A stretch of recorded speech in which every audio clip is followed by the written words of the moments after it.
स्वामी जी तो सारे गुनाह जीभ करती है और भुगतना शरीर को पड़ता है। खराब बोली जो है ये जुबान कह जाती है और उसके बाद फिर तनाव पूरे शरीर को लेना पड़ता है। शरीर पे पड़ते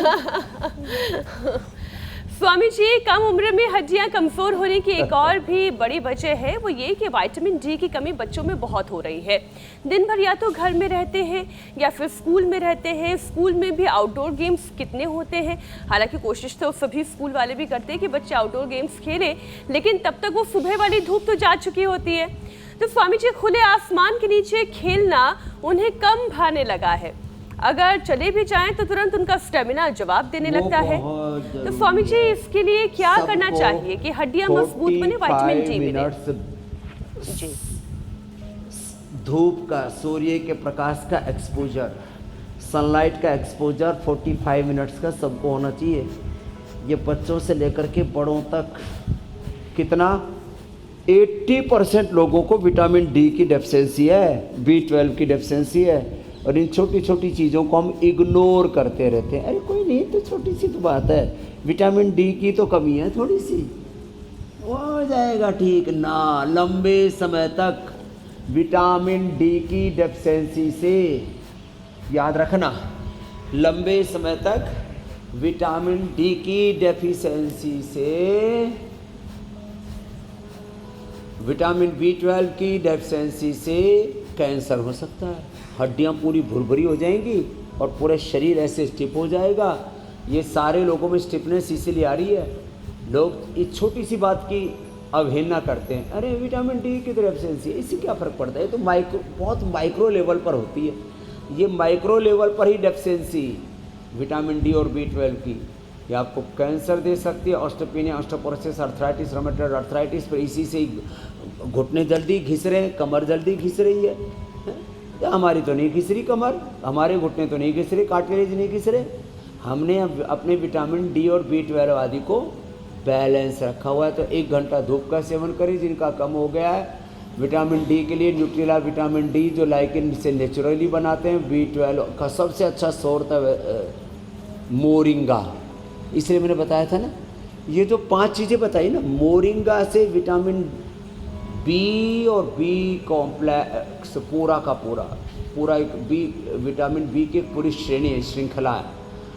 और ये जो निर्गुंडी है, सहजना है, गिलोय और एलोवेरा, इससे सारे न्यूट्रिएंट्स की पूर्ति हो जाएगी। जो शाकाहारी हैं ना उनको विटामिन डी की, B12 की, कैल्शियम, आयरन, ओमेगा, अलग अलग प्रकार से कुछ छोटे छोटे माइक्रो न्यूट्रिएंट्स है ना, उनकी कमी बहुत होती है।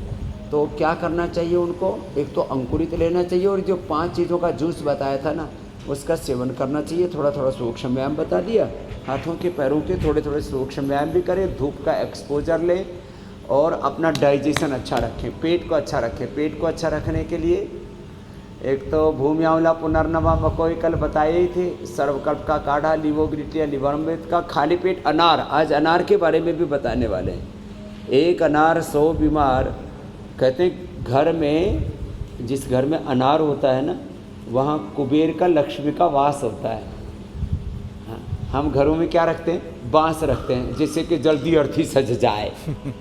ऑफिस में, घरों में वो चाइना वाला बांस, वो उसमें ग्लास में पानी में डाल के रख देते हैं और जल्दी ही फिर बांस, या तो घर में लठ बजते हैं, बांस बजते हैं और जल्दी अर्थी सज जाती है। तो ये उल्टी पुल्टी चीज़ें घरों से निकालें, ये सब उल्टा पुल्टा काम बहुत हो रहा है। तो घर में क्या लगाएं, अनार लगाएं, घर में तुलसी लगाएं, गिलोय लगाएं। तो ये सब उल्टी पुल्टी चीज़ों से फिर आज अब उल्टा उल्टा काम नहीं करना है स्वामी जी। आज अनार के बारे में विस्तार से और अब आगे सारे काम बताएंगे। सीधे सीधे करने हैं, और सीधे सीधे काम कौन से वो तो आप बता ही रहे। खराब बॉडी स्ट्रक्चर स्वामी जी, इससे बच्चे भी परेशान हैं, बड़े भी परेशान हैं। बॉडी शेप परफेक्ट बनाने के लिए बारी बारी से अलग अलग पॉइंट्स को हम टच कर लेते हैं। जैसे सबसे पहले बात कर लेते हैं स्पाइन की। रीढ़ की हड्डी की ये जो स्टिफनेस है उसे ख़त्म करके उसे लचीला बनाने के लिए कौन कौन से योगाभ्यास किए जा सकते हैं और खाने पीने में कौन सी सावधानियां बरतनी है स्वामी जी? यहाँ से शुरुआत करते हैं बॉडी स्ट्रक्चर। खड़े होकर के, तो खड़े होकर के उस ये जो है अर्ध चक्रासन, देखो बहुत सरल, ये करना है। पीछे झुके तो अर्ध चक्रासन हो गया, पूर्ण चक्रासन तो थोड़ा मुश्किल है।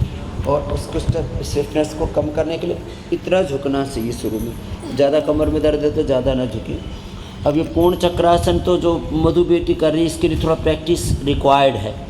इतना तो शुरू करें ऐसे, फिर देखो ऐसे ही थोड़ा गद्दे पर घुटने रखें, नहीं तो बहुतों के तो घुटने ही पूरे कीर्तन कर रहे हैं, खटर पटर हो रही है। तो ये उष्ट्रासन बड़ा अच्छा है। और जो थोड़ी देर पहले हम करा रहे थे मरकटासन और भुजंगासन, इसके ऊपर तो मैंने बहुत अधिक बल दिया। 100 साल तक ये जो पूरे टेढ़े मेढ़े हो जाते हैं उनको ये जो कायरोप्रैक्टिक यहाँ पर करा रहे हैं, एक्यूपंक्चर करवा रहे हैं, श्रृंगी चिकित्सा, रक्त मोक्षण, वात मोक्षण, ये सब कराने की फिर ज़रूरत नहीं पड़ेगी। पहले से ही सावधान रहो। मैं तो सबसे कहूँगा 10 बार से शुरू करो, रोज़ 10-10 बढ़ाते रहो, 10 दिन में 100 बार तक पहुँच जाएंगे। 100 साल तक स्ट्रक्चरल इम्बैलेंस नहीं होगा। कितनी अच्छी बात है। 100 साल तक आप सीना तान के चल सकेंगे, कमर झुकेगी नहीं। मैं देखता हूँ कुछ लोग अच्छे तो होते हैं, लेकिन एक बुढ़िया मैया 80 साल की उम्र में तुलसी जी को पानी दे रही, भगवान राम जी का, कृष्ण जी का, सारे मंदिरों में दर्शन भी कर रही, वैसे ही ठीक है, कई किलोमीटर चल भी लेती है, लेकिन कमर झुकी हुई। आपने देखा होगा बहुत सी बुढ़ियाओं की कमर झुक जाती है।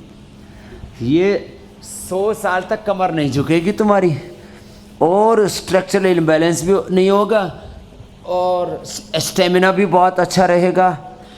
ये लंग के लिए, हार्ट के लिए भी, ब्रेन के लिए, central nervous system, peripheral nervous system के लिए भी बहुत अच्छा है। तो ये भुजंगासन ये 100 बार तक सबको ले जाना है। स्ट्रक्चरल इम्बैलेंस होगा ही नहीं। और हड्डियाँ मजबूत बनाने के लिए जैसे 10 बार करके ऐसे 10 बार किया, ऐसे 10 बार किया, धीरे धीरे तेजी से, मध्यम गति से, जिसका जैसी कैपेसिटी है। फिर बाद में बीच में थोड़ा मकरासन कर लिया। और हाँ, एक बात और, मेरे सामने ये गोंद रखा है। गोंद को पतंजलि गाय का शुद्ध घी मिलता है सबको। गाय के घी में गोंद को फुला लिया, थोड़ा उसको उबलते हुए थोड़ा सा ही डालें, और करीब 100 ग्राम गाय का घी लिया, उसमें थोड़ा थोड़ा घी ये गोंद डाल के उबलते हुए घी के अंदर डालते हैं ना, तुरंत फूल जाता है 5 सेकंड के अंदर ही पूरा। और फिर इस भुने हुए गोंद को रख लें। इसको आप पाउडर को ऐसे ही गर्म दूध में डाल करके, गर्म पानी में डाल करके, ऐसे ही गोंद को ही रखें बस डब्बे में भर के। लड्डू, बर्फ़ी कुछ बनाने की ज़रूरत नहीं। किसी को बर्फ़ी भी बनानी है तो आटे पाटे में मत बनाओ। बादाम, अखरोट, काजू आदि कूट लिया, उसी में ये भी कूट के डाल दिया थोड़ा सा, और एक एक पीस खा लो। नहीं तो 1 चम्मच गर्म दूध में, गर्म पानी में डाल के, और थोड़ा सा हल्का सा उसमें खजूर, थोड़ा खजूर, मुनक्का, अंजीर या थोड़ा गुड़, शक्कर डाल के, हनी डाल करके पी लो। हड्डियाँ ऐसे फुलादी हो जाएंगी 100 साल तक। हड्डियाँ हार्ड नहीं होंगी, मजबूत होंगी। स्टिफनेस होना अलग चीज़ है। तो गोंद का प्रयोग, पहले गोंद के लड्डू भी खाते थे, गोंद की बर्फियाँ, बहुत तरह के। अब गोंद के तो इतने आइटम हो गए हैं, लेकिन ये हड्डियों के लिए सच में बड़ा ज़बरदस्त है। तो ये छोटे छोटे उपाय भी हम बताते रहते हैं। एक रेडीमेड हमने वातारी चूर्ण भी दिया है, और एलोवेरा का जूस जो रोज़ पीता रहेगा ना, ज़िंदगी में हड्डियाँ कभी कमज़ोर होंगी नहीं। लो, एक छोटा सा उपाय है।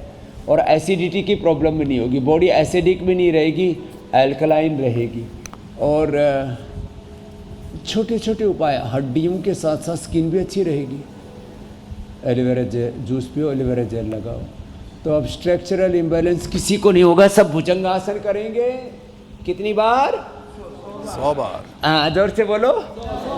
10-10 बार रोज बढ़ाएंगे। 10 दिन में 100 बार तक का टारगेट अचीव कर लेंगे।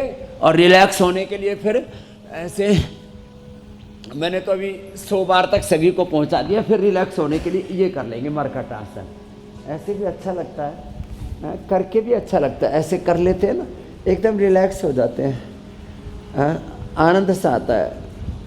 लोग कहते हैं मज़ा भोग में है, मैं कहता हूँ मज़ा योग में। भोग वाला तो मज़ा ऐसा है, थोड़ी देर का मज़ा, जिंदगी भर की सजा। थोड़ी देर का सुख, जिंदगी भर का दुख। स्वामी जी, इस चक्कर में नहीं पड़ना अमित जी भाई। बिल्कुल नहीं स्वामी बच जी, गए हो आप। हम तो बच गए, आपके शरण में आ गए। जो आपके शरण में नहीं आया वही पछता रहा होगा स्वामी जी।